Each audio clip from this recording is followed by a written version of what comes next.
Welcome to another episode of Techno Wizard Becoming an Anarchist or something like that. um, Today we're going to finish chapter 2 on Anarchy Works Primer. Um, I really want to also do my Thursday philosophy video, but I am tired. All right, and it's already like 8 o'clock. So I don't know. Might have to keep that for another day, unfortunately. But this is a short section, so hopefully this will be a short video. But without further ado, let's jump into it. I feel fancy. I have these like nice little transitions. Yeah. But let's go. The last section we were talking about who will settle disputes. That was a nice little section talking about the Nubians and Hopi, all these other folks. Hopi, I don't know. But now let's see what this section is talking about. Meeting in the streets. Stay hydrated. Politicians and technocrats are clearly not capable of making responsible decisions for millions of people. Ooh, already. I always like how this starts off strong, like just throwing shots. um, they have learned enough from their many past mistakes that governments usually do not collapse under the weight of their own incompetence, but they have hardly created the best of all possible worlds. If they can manage to keep their absurd bureaucracies functioning, it's not a wild jump of logic to think that we could organize our communities at least as well as at least as well ourselves. Yeah, that's an interesting point. People love to say, "Oh, without the government, what will we do?" But those same people, many of us complain about the government. Like we all know that it's extremely inefficient, you know, um, very problematic, overworked, underpaid, all this other stuff.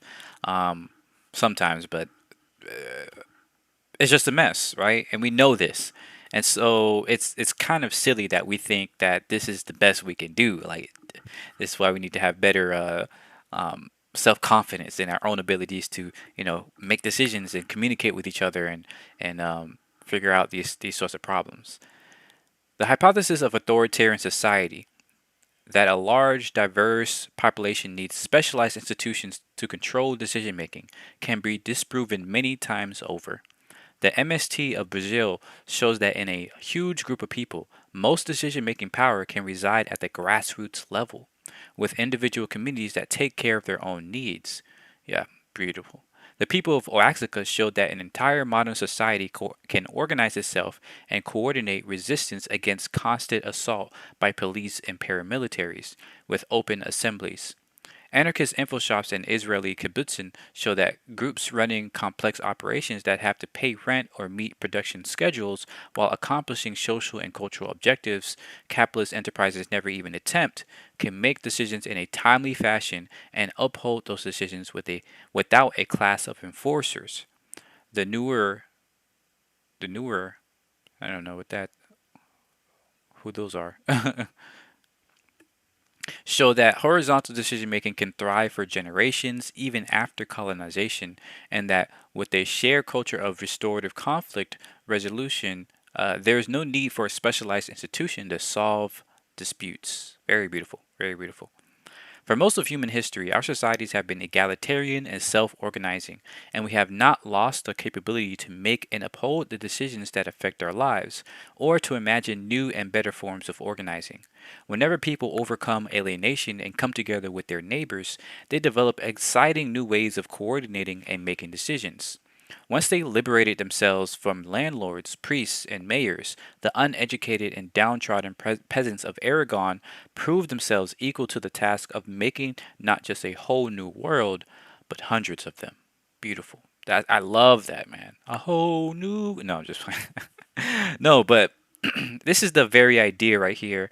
I'm gonna go on a little tangent here of why we want a decentralized metaverse, right? You might have heard the metaverse stuff in the news. I am so sick because I've been a fan of the metaverse for years before, Facebook even existed. Um, okay, maybe not before Facebook existed, but definitely before, Facebook knew about VR, right? This is a childhood dream of my own to, create or be a part of, a metaverse, the metaverse. And the idea for that came from not some dystopian, well, sort of dystopian, but not gonna lie. Unfortunately, that is the problem of the metaverse, that it comes from these dystopian roots. But the thing that was interesting about it was not the idea of one organization, being the foundation or the platform, behind everything, but really that everybody can make their own world, right? I can make my own idea of what the world looks like. My friend can, my mother, the dog. I don't know. Anybody could make their own idea of the worlds, and then we can just have fun traveling to these different worlds and seeing how different people, right, organize their societies and organize their worlds, right? Express their imaginations and creativity. That's what's so beautiful about the idea of a metaverse. And so to create a metaverse that is pretty much, you know, sterilized and corporatized, so it all looks the same, it's like a common brand and everything like that, is just disgusting, right? It defeats the whole purpose. Um, and unfortunately, we see that that's basically what happened to our real world. You know, with the over somebody said in the comments way in the earlier chapters, but we have this problem of what you call it, monocultural designs, right? Across our society, where we have these subdivisions, these neighborhoods that all look the same. Where anywhere you are in America, even across the world, right? Some places in Australia, some places even in Africa, and all these different places, they look the same because they use the exact same cookie cutter, monocultural designs, and they take away the joy, the creativity, the history within each of those cultures, within each of those geographies, each of those areas that made those places distinct, right? And I think we've done that with our government systems as well, right? The fact that if you go to any place, even though they say, oh, we here in America we claim that we're the most democratic, but we know that's not really true. But still, most places around the world, unfortunately, are somewhat similar in that they're not grassroots, right? They don't have a grassroots direct democracy. And because of that, you don't really see a difference between how politicians behave, right? Because you have politicians, you have this politician class in almost every country that has, some sort of governing system. And that is problematic, right? Because it defeats the whole purpose of the human ability to socialize, right? The human ability to make agreements together as individuals, right? I've said this before, but we've outsourced our ability to make decisions to this politician class, and that really destroys our ability to think, right? To be able to communicate with each other and make decisions on an individual basis and solve problems and stuff like that. We just offset that up to the politicians or the lawyers or things like that, and that's very problematic. Um, I would love to live in a world where everybody has their own kind. Like there's different parts of the world. There's different unique aspects of the world in each, country, in each city, in each neighborhood, and you can explore to see how different people do things, in their own way. Um, but yeah, I don't know. New decision-making methods are usually influenced by pre-existing institutions and cultural values. When people recapture decision-making authority over some aspect of their lives, they should ask themselves what reference points and precedents already exist in their culture, and what ingrained disadvantages they will have to overcome. For example, there might be a tradition of town meetings that can be expanded from symbolic window dressing to real self organization. On the other hand, people might be starting from a macho culture, in which case they will have to learn how to listen, compromise, and ask questions. Yeah. Alternatively, if a group develops a decision-making method that is totally original and alien to their society, they may face challenges including newcomers and including newcomers, and explaining their method to outsiders. This is sometimes a weakness of info shops in the US, which employ a well thought out, idealized form of decision making, complex enough to seem foreign even to many participants. Yeah, that's a great point, too. But here's the thing, like with this sort of, these are the problems I would like to have, right? Where we figure out, okay, we have a great system, but how do we make it easier for other people outside to learn that system or to be a part of that system if we deem it necessary? Instead, today, most people are just checking out.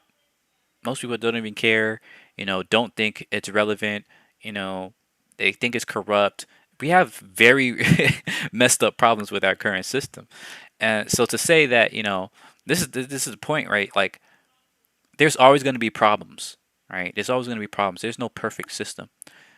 But I much prefer a system in which we figure out these sorts of problems, like how to communicate it, how to fine tune it, and stuff like that, rather than people completely checking out or completely not even trusting the system because it's inherently corrupt or irrelevant or whatever. Um, Choose your problems, right? Would you rather be driving around a broke car that can barely function, or would you be spending more of your time seeing how you can fine tune to maximize the speed and the smoothness of how it rides and everything like that? Like, choose your problem. And it's not choose your poison, right? That's the difference. People have a fatalistic approach. They think, oh, no system is perfect, so I got to go with the necessary evil. No, you don't. It's not choose your poison. It's choose which problem that you want to have. Problems don't have to be all bad. They don't have to be around corruption and being, having the a terrible thing. Like playing a game is figuring out what problems you want to solve. Building a puzzle is figuring out what problems you want to solve. Working at a company that you really enjoy and you think is solving big problems. And that's a good problem to have versus trying to deal with like corruption and a completely incompetent system, right? Anyways, an anti-authoritarian group may use some form of consensus or of majoritarian voting. Large groups may find voting quicker and more efficient, but it can also silence a minority. Perhaps the most important part of the process is the discussion that happens before the decision. Voting does not diminish the importance of methods that allow everyone to communicate and arrive at good compromises. Many autonomous villages in Oaxaca ultimately use voting to make decisions, and they provided an inspiring example of self organization to radicals who otherwise abhor voting. Though a group's structure doubtlessly influences its culture and outcomes, the formality of voting may be an acceptable expedient if all the discussion that takes place before it is steeped in a spirit of solidarity and cooperation. Well said. In a self organizing society, not everyone will participate equally in meetings or other formal spaces. A decision making body can eventually become dominated by certain people, and the assembly itself can become a bureaucratic institution with coercive powers. Yep, power corrupts. And I've been writing this newsletter about this whole history of kind of dominant structures and hierarchies. And the biggest thing I'm centered on is the idea that power is corrosive. Particularly having power over people is inherently corrosive, right? That's the whole point of that power. And so to believe that we can, use that power responsibly is inherently flawed and makes for a inevitable abuse of that power. For this reason, it may be necessary to develop decentralized and overlapping forms of organization and decision making, and to preserve space for spontaneous organization to occur outside of all pre existing structures. If there is only one structure in which all decisions are made, an internal culture can develop that is not inclusive to everyone in the society. Exactly. That's exactly what we have. Then experienced insiders can rise to positions of leadership, and human activity external to the structure can be delegitimized. Mm. This is spitting right here, right? Throwing bars right here. Goodness. Soon enough, you have a government. The Kibbutzen and APPO both evidence the creeping development of bureaucracy and specialization. But if there are multiple decision making structures for different spheres of life, and if they can arise or fade out according to need, none of them can monopolize authority. In this regard, power needs to stay in the streets, in the homes, in the hands of the people who exercise it, in the meeting of people who come together to solve problems. That's amazing. Amazing. Great. I love that. Because that's the biggest thing, right? Like, we're not saying that you never should have specialization or leaders or things like that. No, it's necessary. The people, it's not, having leaders is not a bad thing. What's a bad thing is when you have positions of leadership in which get monopolized, right? Um, and it's exercise in disaster, because it's inevitable once again that people who make decisions in one area, one expertise, whether it's infrastructure or whatever, economy, right, doesn't mean they are equipped to make decisions in another other area, such as judicial things, or warfare, that comes to be, or whatever, right? And we try to do that with the American government, with the separation of power and different things, but it's still based on an inherent structure where there is a system of government, where there are governing positions, and therefore people who make those decisions on that level are more important than the people every day in my family, or you and your family, or people on the street who make their own decisions. Because if at any point in time there's decisions you make in your household or in your neighborhood, if those decisions come at the come are opposite of what the city or the state or the federal government decides, you're shit out of luck. Right? So we really have to figure out how to get back to making these street decisions, and things like that, having these street level government governing systems in which are temporary, right? You can have amazing leaders who know exactly what they're doing, and you can have them, kind of be at the top there. But really, what they're doing is sharing their wisdom, sharing their ideas, sharing their input, and people may go with that for that moment, right? For that specific cause, for that specific need, and then when that problem is solved, you no longer need that position anymore, right? You no longer need that governing body, and it can fade out, and then you can move on to the next one, right? That's what's so beautiful about human nature, and I think that is an extremely adaptable and advanced and complex society, right? One in which governing systems can rise and fall like the waves, right? Rather than us trying to build some foundational thing that stays the same over and over again, because that's just a recipe for disaster, right? Because we all know the only constant in the universe, in reality, is change. Change happens, and so we need to create our society such that it can change as things change, as the environment changes, as the times change, and so on and so forth. But anyways, yeah, end it there. Excited to start on chapter 3, economy, next week. And as always, thank you for coming. Thank you for listening. Let me know what you're thinking, what you learned from this chapter.